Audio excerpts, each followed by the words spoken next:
Okay, thanks, Rick. Trust you can all hear me. Thanks to all the attendees. As Rick said, I think there's been a pretty good uptake here. So a bit of background to myself. I've been with the GSQ now coming up a year. I started this year to assist with the CEI grant scheme and exploration geologist by trade. So it is interesting to get on this side of the CEI process. I was lucky enough to be a recipient back in 2012. So that was CDI round 6. But I'll touch on that later.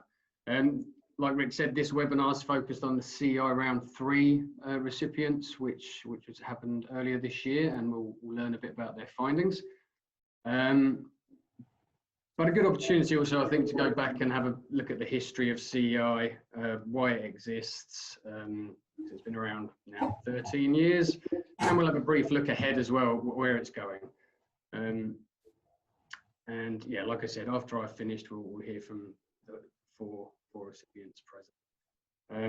And I guess one thing I'd like to say to those four and the others who can't be with us is kudos, because you know, it's been a really difficult year to actually undertake the work, and you've all done extremely well given the challenging operating climate. So well done. Okay, so on to the first slide. So what is CEI? It's the Collaborative Exploration Initiative is what it stands for. It's a mineral exploration grant scheme that's administered by the GSQ. Now, the GSQ's role, or part of its role, is to sort of provide pre-competitive data for industry, and you can see in that image to the right there that involves, you know, state scale programs, geophysics, geochemistry, or province scale mineral systems analysis, the likes of which UQ, the mineral atlas, or mineral deposit atlas that Rick's been involved in is one such venture. So that's where the government effectively spends that money and provides that data to industry. At the other end of the spectrum, at the pointy end of the pyramid there, that's really the realm of private industry, and a lot of the data captured there is competitive and it remains confidential for a period of time. So the CEI scheme really sits in between and straddles those two regions. So it's partial government support, and it means that we can support industry with high risk ventures and also get that data out to industry a bit earlier. So although there is a confidentiality period there, it's much shorter. So hopefully that assists industry in their ground selection. The project objective, I've just dumped it on the screen here. I'll read it out. It's to increase exploration investment in Queensland, increase the knowledge and prospectivity of the new economy or critical minerals in Queensland, accelerate discoveries and potentially lead to the definition of a new generation of mineral resources. It's an initiative designed to directly support companies in the development of high quality, innovative exploration targets into potential economic deposits of minerals essential for society's transition to the new economy. And that's the objective today. Obviously it's evolved over time, but I'll touch on that in a moment. So why does it exist? And I mentioned before, you know, it's partly to provide a pre-competitive geoscience data for industry, but I don't know, coming from my background, exploration's hard. You know, it's inherently high risk. There's a certain amount of investment that is required by industry, and often in undercover or frontier regions, it really is even higher risk. It's high risk to start. When you start stepping out to deep undercover regions, it can be inhibitively so. So yeah, and it can be perceived as too high risk for private enterprise. So that's where the government steps in. It's also an opportunity for the government to promote innovative exploration methods. I guess a classic current example is drone technologies with geophysics survey. So we're seeing some of that, and the development of that is very interesting. And then ultimately, big picture, it really, I'd love to see an acceleration in the discovery rate in Queensland, which has been, I guess, dwindling in recent years. So if we can try and improve that, then that would be fantastic. And then at a macro scale, to have a stable government commitment to the exploration industry really makes Queensland an attractive investment destination, I think. So from outsiders looking in, I think it's quite well received. And then lastly, and I guess topically, CEI recently has offered an opportunity for government to provide some sort of direct economic stimulus and support the industry and all of the, I guess, the sub-industries that flow on from it. So all the suppliers, the transport, the laboratories and such like. It's the investment in the industry at this exploration level really does have a multiplier effect. So that is basically a brief summary of the why. Now, the grant scheme in Queensland was initiated in 2007. So there's been 13 subsequent rounds. Initially, it kicked off just to support drilling programs. So it was known as the Collaborative Drilling Initiative, so CDI. So for rounds 1 through 9, it was drilling only. And it then evolved into a round that was focused purely on Northwest Queensland. And then recent years, we've seen it evolve to this Collaborative Exploration Initiative. That's rounds 1 through 3. Now, as I mentioned before, I was part of a team that received co-funding. So as this thing evolved, in round 6, I received some funding, not me personally, but my company received some funding to test some really deep magnetic targets east of Cloncurry. And it's a classic example where this collaborative funding was important. You know, it's a deep target. Ultimately, it was considered too high risk and too high cost for the board to support any drill testing. But the fact that we could get the government support at the time meant that we could test it. And it was de-risked to the point where we could test it. And then, I mean, it was a nice big magnetic target, but ultimately that resulted in us finding basically a lot of disseminated pyrrhotite that wasn't particularly interesting. But that being said, that's a technical success, and you know, if we didn't test it, we wouldn't know. And the fact that we've tested it and basically discovered the source of that anomaly means that future explorers will perhaps look at that and go, okay, well, let's reassess and reprioritize our target. So move on to something else that means that, you know, they're not wasting their time chasing something that's been proven. So I think that technical success is important, but yeah, it's not very glamorous. So as I said, the grant schemes evolved over time,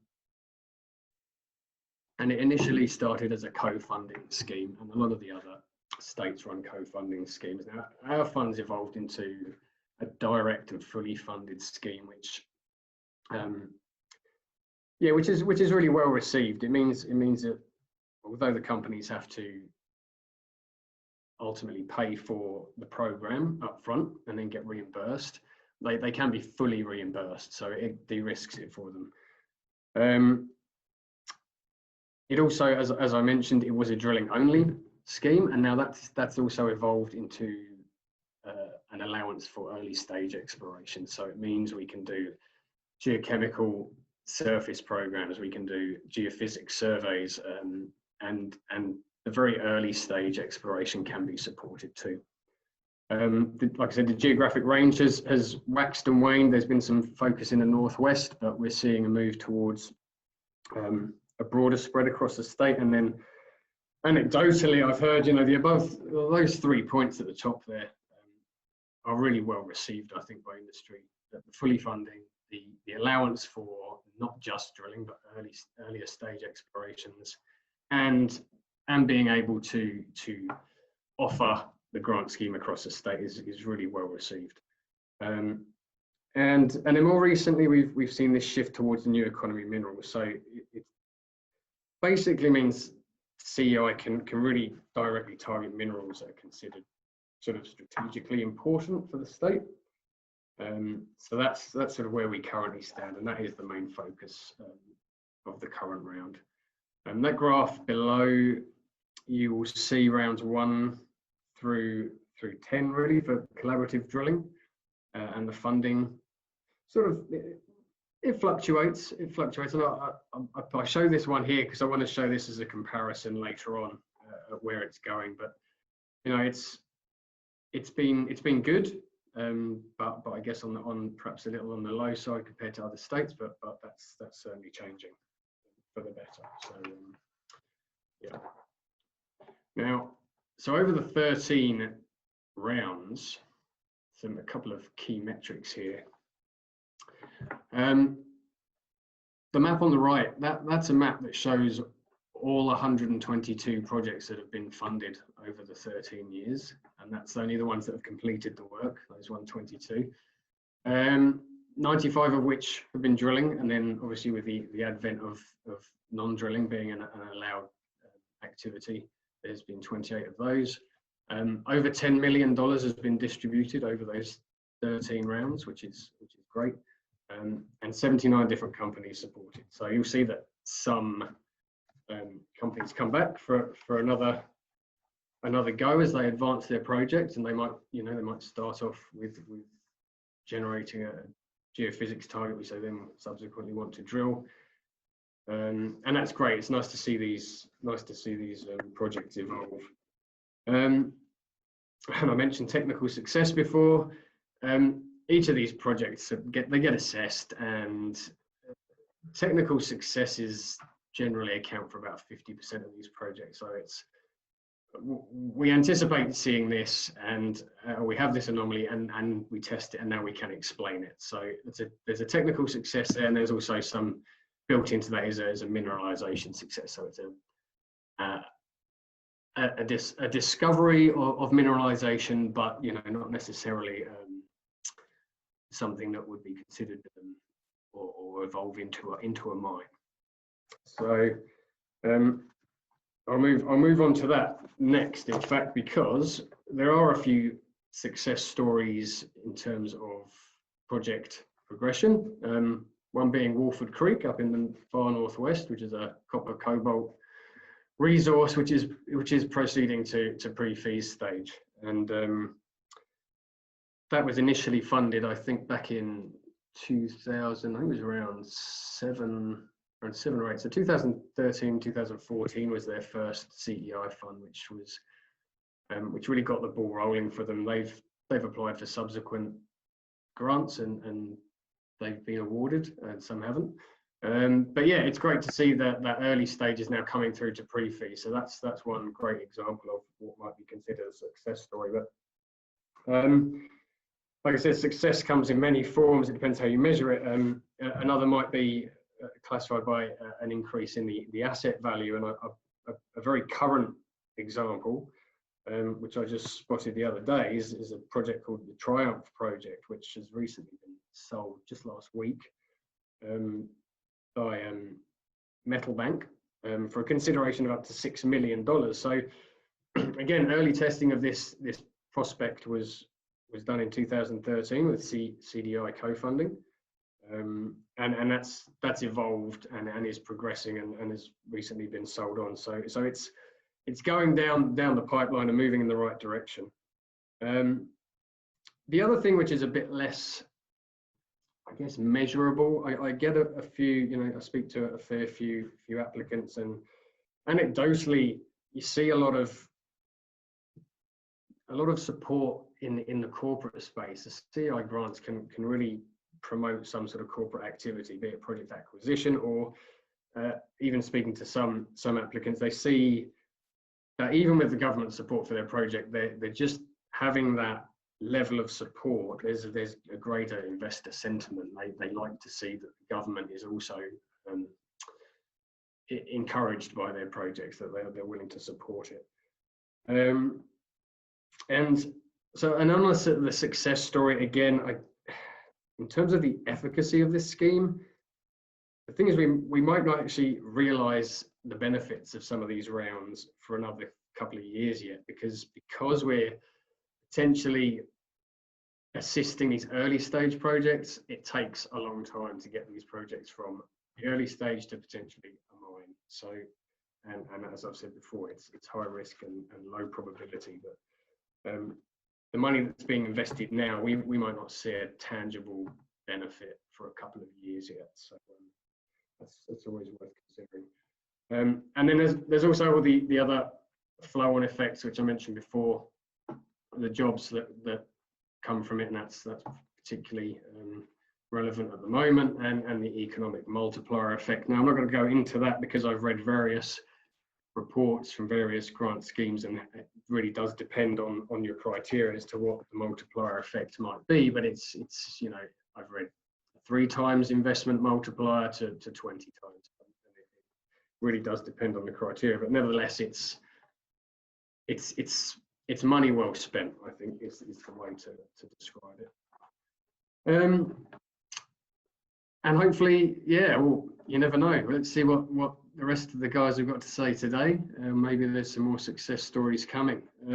So round 3, just quickly, and I won't dwell on this because obviously we're going to hear from 4 of our successful companies. So round 3 occurred earlier this year. It was announced in February.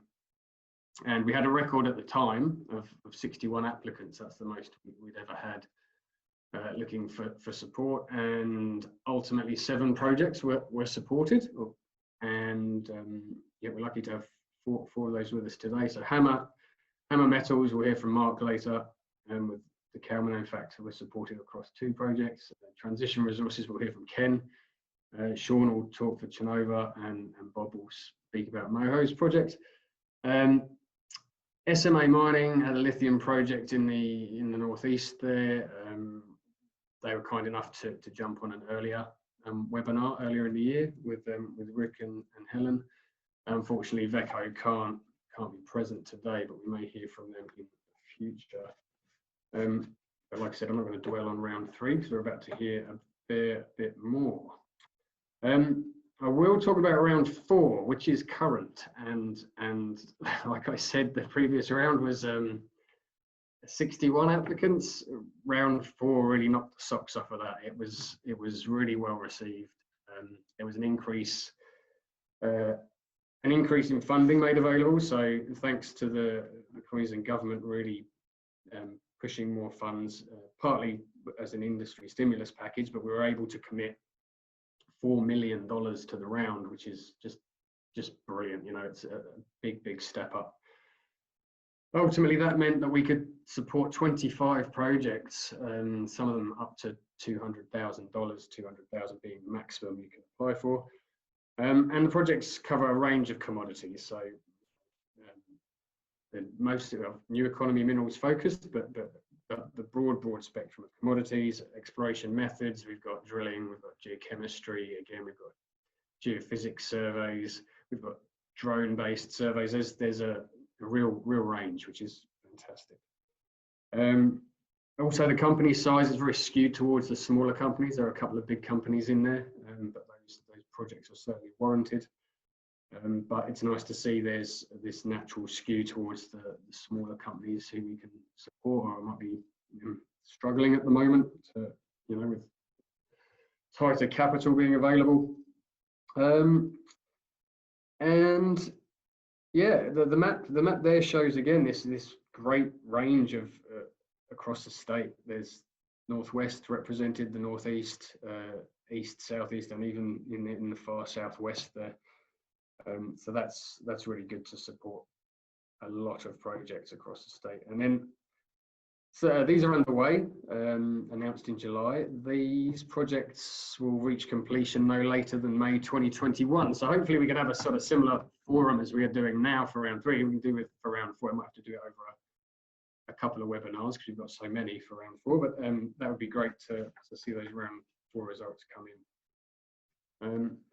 Now, looking ahead, I've mentioned here this is the start of the CEIE, and that is the extension, the CEIE extension as it's known. So this is looking into the near future and where the funding's going. Like I said, that round 4 was the first year. Part of that money went into this round 4, which is why we could support so many. But there's a commitment here of $10 million by the government over the next 4 years to financial year 23-24.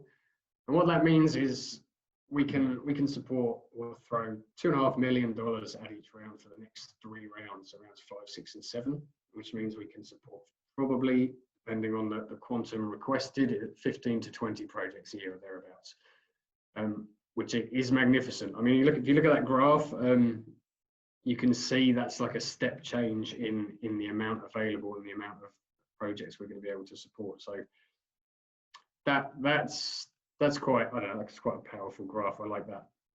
It's a good commitment from the government that this is going to continue and that they're serious about supporting explorers. So yeah, really pleased. Yeah, really pleased we've got that locked in for the next few years. So round 5, a little plug for that, is coming soon. The guideline we're working on now, and that's going to be available online from January, and that will basically give you the detail, or any of the listeners who are interested, the detail on what the guideline is targeting. You know, if we're still focused on new economy minerals, I suspect we will. The maximum amount available funding, likely 200,000 again, but that will really spell out what you need to be thinking about when preparing your application. We'll open the round in April, so I encourage you to have a think about that in the new year, and look at the eligibility criteria and requirements. If you've got any questions in the interim, drop us an email. That's on the next slide, so I'll give you some links on how to contact us. That's basically all I've got. A very quick summary, because we want to get to the main game. So to find out more, actually, there's a quick opportunity to plug our new open data portal here. You may have heard of it, but our data modernization project is basically complete. So the new open data portal is a great place for industry to find data, basically. And in terms of CEI, you can find the CEI reports. Simply get onto this geoscience data page, click report, and you can do a search by CEI or CDI final reports, and they'll be there once they're out of confidentiality periods. Also, we've got an interactive story map online, so you can actually click on an interactive map, and that'll take you to the CEI projects. You can see where they are in space, and there's links to those reports again and data once they come out of confidentiality. We're looking to extend that back in time so we can look at all the CDO as well. That's a work in progress. Further info about CEI, jump on the website, Business Queensland. I'll put all these links in the chat, and hopefully you can access them, all these hyperlinks. Any questions, email gsq@dnrme.qld.gov.au, and they'll get to me and the team, and we'll get back to you as soon as we can. And also, I'd recommend jumping on the mailing list, because then you'll be the first to hear when the round goes live, when the guidelines are available. So, without further ado, I will pass back to Rick, and we can move on and hear from our successful round 3 recipients.